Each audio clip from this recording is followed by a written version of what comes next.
Okay, we have Algebra 1, Lesson 31. This one talks about equations with parentheses.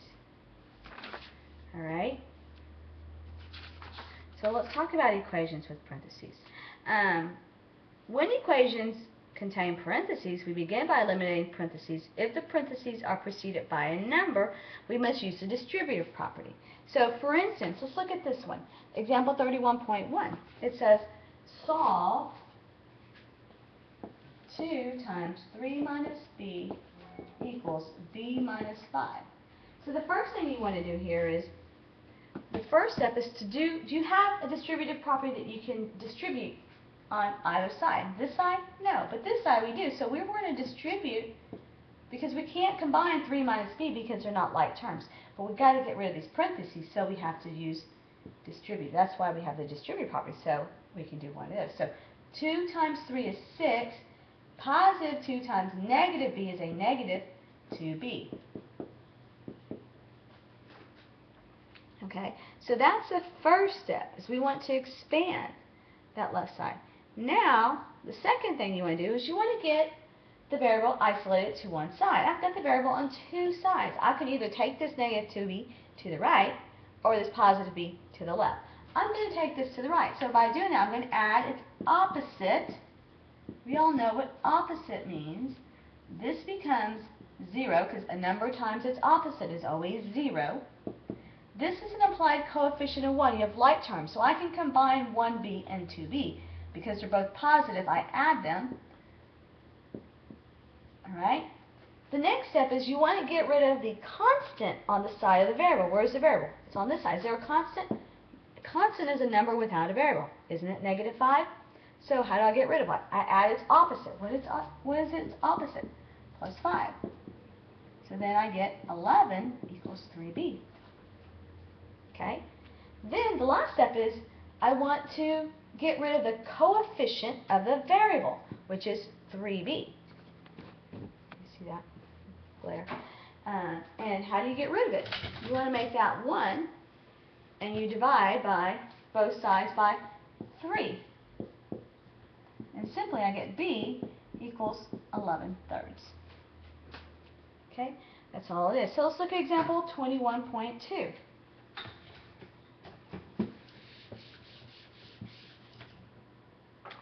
To solve 3 times 1 plus 2x plus 7 equals negative 4 times x plus 2. Do I have anything to distribute? Yes, I do. On both sides I do. So I have to distribute this. I need to get rid of these parentheses because I can't combine 1 and 2x because they're not like terms, nor over here. So I have to distribute. So 3 times 1 is 3. 3 times positive 2x is plus 6x. Can't forget this plus 7. It's not part of this, so we just continue to add it. Here we have a negative 4. Now that negative goes to the 4 and must be distributed to every single number inside that parentheses. Negative 4 times x is negative 4x. Negative 4 times positive 2 is negative 8. You can't forget those simple integer rules. Then you want to see if you have anything you can combine, any like terms. Anything over here, those are not like terms. You cannot combine those. What about over here? I don't have any more x's, but what do I have? I have a 3 and a 7. Aren't those like? Can't you combine 3 plus 7? Yes, you get 6x plus 10 equals negative 4x minus 8. So now I want to get rid of my variable. I want to put my variable on, isolate it to one side of the equation. I have it on two sides. I can either move this over here, this over here. This time I choose to go from here, this one, and move it over here. So I have to add its opposite. What's the opposite of negative 4x? It's simply positive 4x. 0. That is negative. You can't drop that negative sign. Remember, the sign to the left of a number is the sign of the number. So we cannot, because when we do this, we tend to forget that and just put positive 8. And that's where it's going to cause your whole problem to be wrong. We have like terms here, yes? What are the coefficients? Positive 6, positive 4. Like sign, so you add. You can't forget that either. 10x plus 10. Now I want to get rid of the coefficient, add its opposite, add its opposite. So I get 10x equals, we have two negatives, so we simply add them and we keep the sign. Then we divide by 10, we get x equals negative 9/5. And you can leave it in an improper fraction. So look at the bottom of page 128 on lesson 31. I want these written down in your notes because this is good for you to use for the test or even your homework. The steps are eliminate parentheses or use a distributive property. Basically, that's what you're doing, you're distributing. Add like terms on both sides. Once you've got all the terms combined, you want to eliminate x on one side or the other of the equation. Then you want to eliminate the constant. Our constant over here was 10. It was on the side with the variable. Once you eliminate the constant, you'll eliminate the coefficient of the x, or the variable. And there you go. Alright? So, let's look at this next one.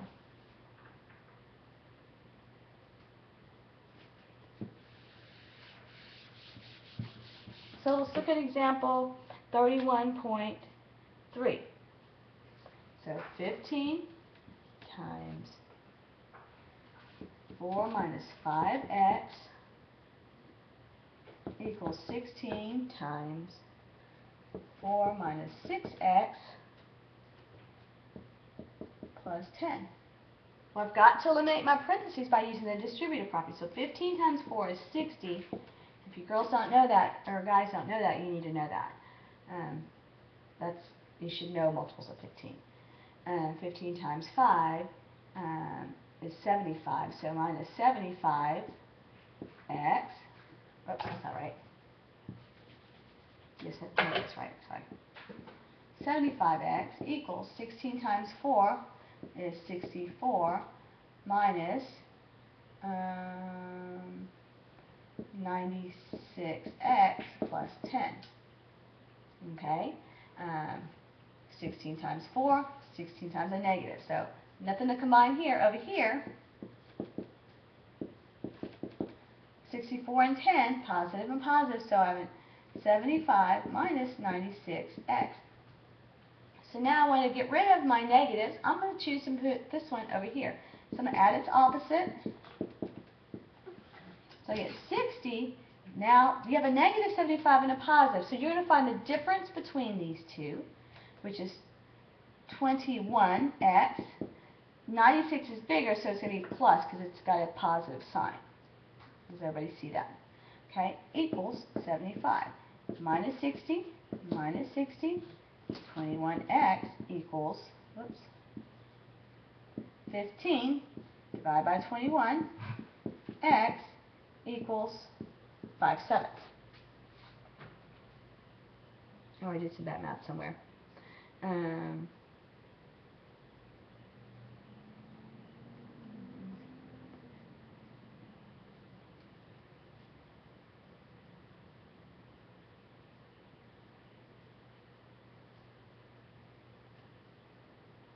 This should have been 74. Oh, I just sure did. 74. That's 14. So this becomes 2/3. Okay? So, when parentheses are preceded by a plus sign, both the parentheses and the sign may be discarded, as demonstrated here. So, what they're saying is, if I have this, if I have positive 4 times negative 4 plus 3x, I can simply drop the positive sign and the parentheses because it's an implied 1. And 1 times a negative. So it's just negative 4 plus 3x. Okay? But when the parentheses are preceded by a negative, you must distribute or multiply that negative by everything inside. Or the opposite. For instance, negative x minus 3y plus 6 minus k.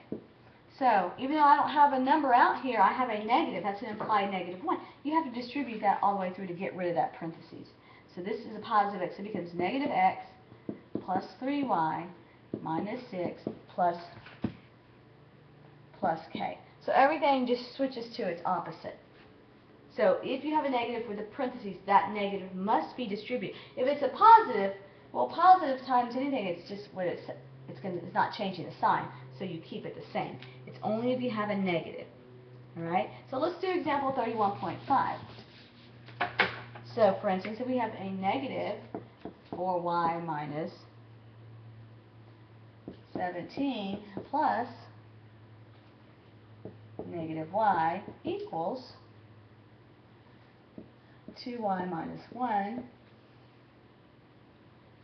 minus a negative y. Okay, so I've got to get rid of my parentheses.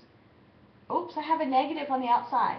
Even though I don't have a number, it's implying negative 1, so I must distribute that all the way through. Negative 1 times a positive 4 is a negative 4y. Negative times a negative is a positive 17. Then I've got here a positive and a negative. I need to get rid of these parentheses, so this becomes negative y. There's nothing to distribute here, so I just leave this alone. But I have a negative times a negative becomes a plus y. So now I want to combine these like terms. I have two y's here, right? They're the same like terms. Now I combine the coefficients. They're both negative, so I add them. What's my coefficient here? It's an implied 1. So negative 4 and negative 1 is negative 5y plus 17. Here I've got two more I can combine. Then I want to get rid of my variable from one side. I get 17 equals 8y minus 1 plus 1 is 8y equals 18 divided by 8. Y equals 9/4. Positive 9/4. And you leave it like that. Okay, on this lesson your code is 627 on the top of lesson 29. Okay, do the practice problems. See you in class.